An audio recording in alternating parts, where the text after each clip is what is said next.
विश्व ऐतिह्य कोणार्क सूर्य मंदिर जगमोहनरू कढ़ा बाली।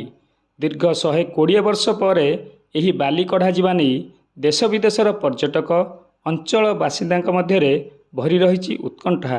देखंतु कोणार्क एक्सप्रेस न्यूज़र एक स्वतंत्र उपस्थापना।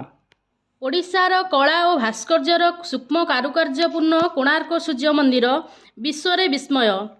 यार कारुकार्य आकर्षित करिथाए देश विदेशर पर्यटक मानकु। विगत 800 वर्ष धरी बहु बाधाविघ्न देई गति करुछि कोणार्क सूर्य मंदिर। दीर्घ 120 वर्ष पर सूर्य मंदिर जगमोहनरू बाली कढ़ाजिब।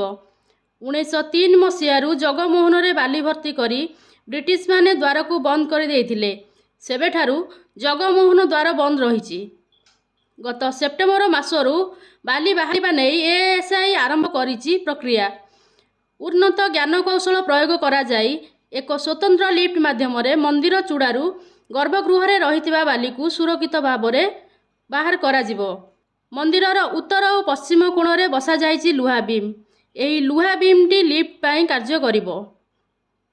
समस्त कार्य सरिले लिफ्ट माध्यम गर्भगृह रे रहितिबा बाली गुड़िक मंदिर पाददेश को सुरक्षित उपाय रे अणाजिवो। एही कार्य समय रे मंदिरर कीर्तिराजी प्रति विशेष ध्यान दियाजिवो।